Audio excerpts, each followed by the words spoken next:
Kayla Janice, and welcome to the Psychotronic Tourist, where we revisit iconic and sometimes not so iconic film locations. Visiting film locations is something cinephiles love to do, and this extends beyond just film to different types of pop culture. Washington Irving, best known among genre fans as being the writer of The Legend of Sleepy Hollow, wrote an essay in 1819 about trying to track down the Boar's Head pub that had figured in Shakespeare's plays.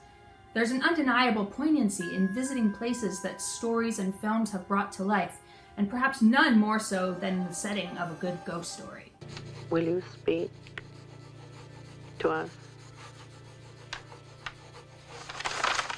And so we begin with Peter Medak's 1980 film, The Changeling, largely considered one of the most effective and terrifying ghost stories ever realized on film.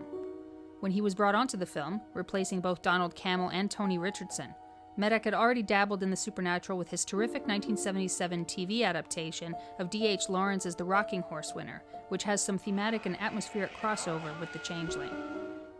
The Changeling tells the story of a successful composer named John Russell, played by the great actor George C. Scott, who loses his wife and daughter in a terrible roadside accident.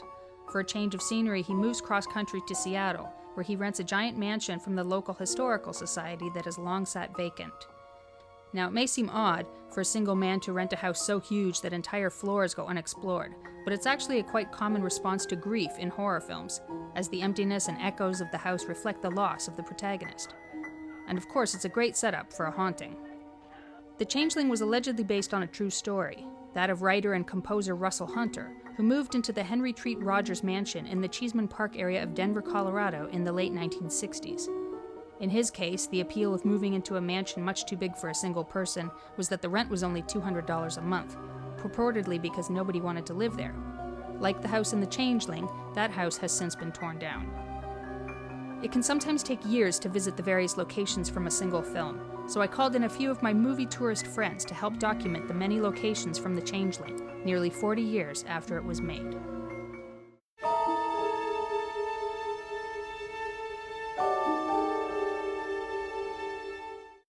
The film opens with a brief but pivotal scene in Vancouver on Cypress Bowl Road at the base of Cypress Mountain, which is the site of a popular ski resort. You can even see a sign for the Hollyburn Mountain hiking trail, which leads to one of the most scenic peaks in the area's cluster of mountains, and also gets run over in the accident.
I'm Michael Gingold. Hi, and I'm Ted Gagan. And welcome to the Locations featurette for Peter Medak's The Changeling. Almost all of The Changeling was shot on location in Canada, but a small portion of it, following the prologue, was shot right here in New York City at Lincoln Center. And as you'll notice from comparing the scenes in the film to the way it looks now, quite a bit has changed in the architecture around Hearst Plaza by the Paul Milstein reflecting pool. And a number of amazing genre films have shot at Lincoln Center over the years. Everything from big budget fare like Ghostbusters and Black Swan to smaller indie stuff like Blood-Sucking Freaks. So thank you for joining us briefly here in New York, and now, on to Canada.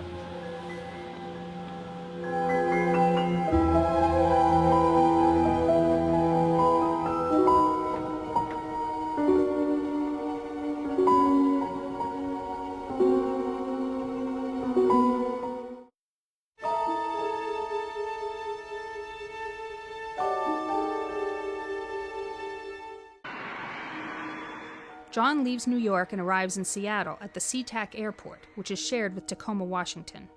The airport's appeared in films and TV ranging from The Rockford Files to Sleepless in Seattle, but its most infamous alumnus may be skyjacker D.B. Cooper, who made a temporary landing at SeaTac in 1971, later jumping from the plane with a parachute, never to be seen again.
Hello, my name's Ryan Nicholson.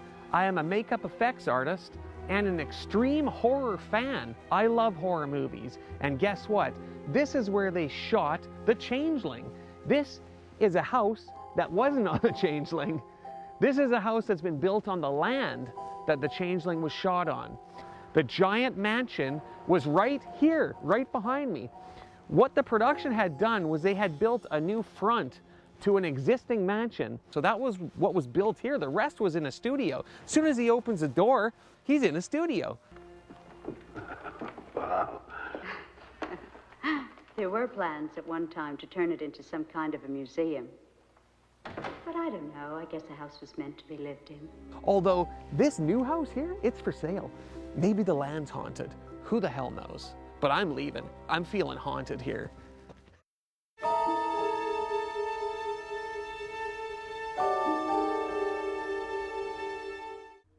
The concert sequence following which John runs into the Historical Society's Claire, played by his real-life wife Trish Van Devere, and gets his first glimpse of Senator Carmichael, is inside Vancouver's historic Orpheum Theatre.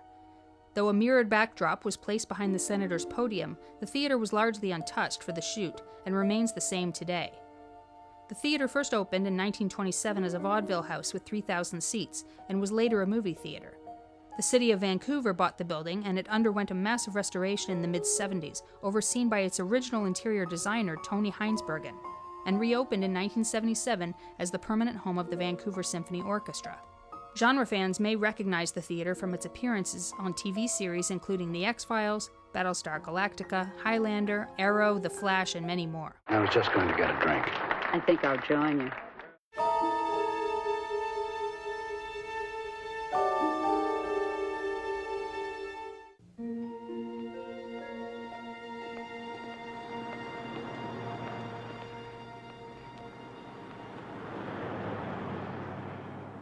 Known in Vancouver for its unique flat iron shape and built on a triangular lot, the Hotel Europe in Vancouver's historic Gastown neighborhood features in The Changeling as the home of the Seattle Historical Society.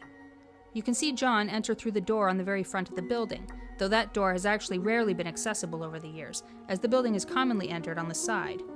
The outdoor terrace above that front door is where John first inquires about the possibility that the house has a sinister history.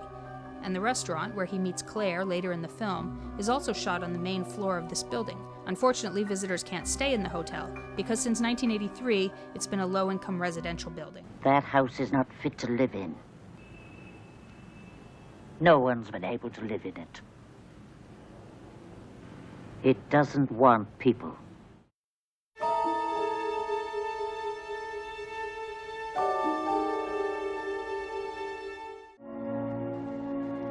There's the doctor and his wife. There's the brother, Lloyd.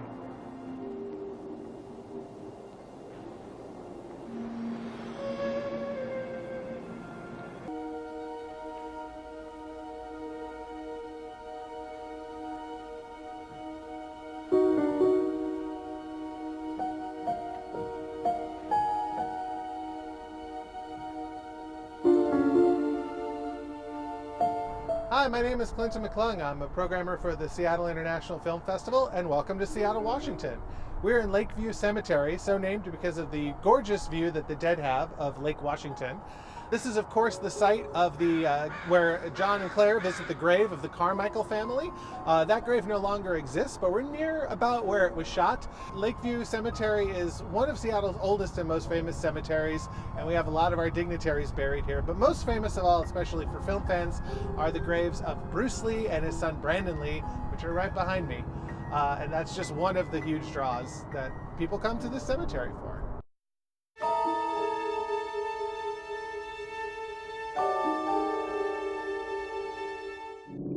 You managed to do any writing? Yes, I'm still working on the second movement. Same old problem. Well, maybe the lectures will help. Another scene shot here in Seattle was shot right at our own University of Washington in Red Square. Has a beautiful shot of the Suzzallo Library, which is a Gothic cathedral-style library called the Cathedral of Learning. And of course, that's where John teaches school.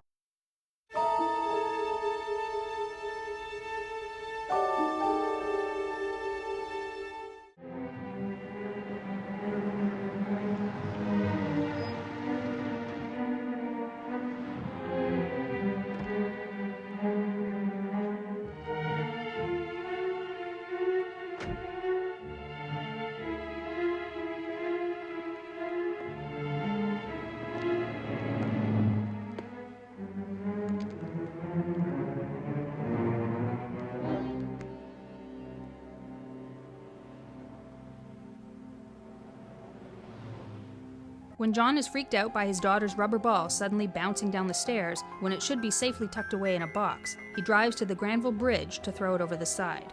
This is one of 3 bridges over False Creek, an inlet in downtown Vancouver, and runs over top of Granville Island, a former sandbar that was once an industrial area but has since become one of the city's prime tourist spots.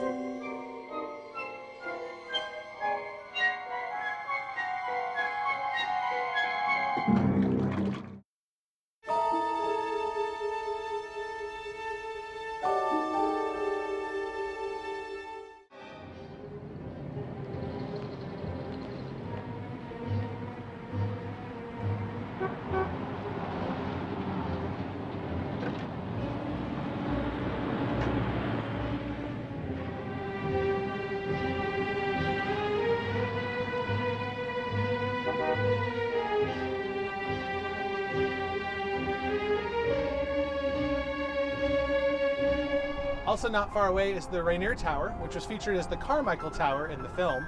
It was built by the same architects who designed the World Trade Center in New York City and is known here in Seattle as the Beaver Building because of the weird cement bottom that makes it look like a tree that beavers have eaten the bottom out of.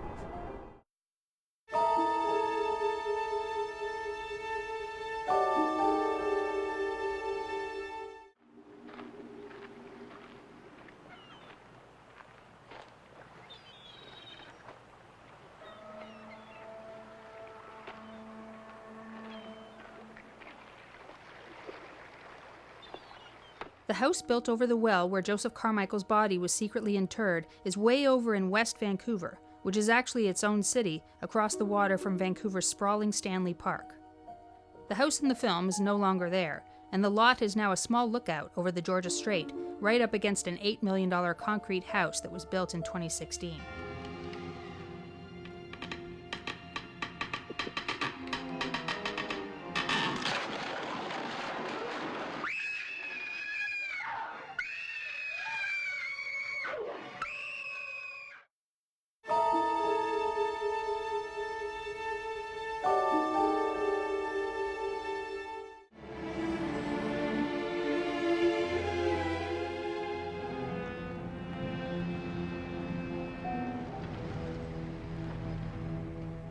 The senator's stately home is no stranger to the screen. An Elizabethan-style castle built in 1910, it became a military academy in the 1940s when the original owners passed away, and since 1995 has been used as a university, in addition to appearing in 5 X-Men movies and being the home of Lex Luthor on the TV series Smallville.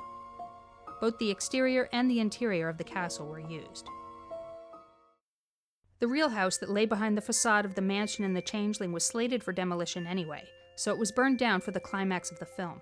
which made for a pretty spectacular ending to one of the most brilliant horror films ever made.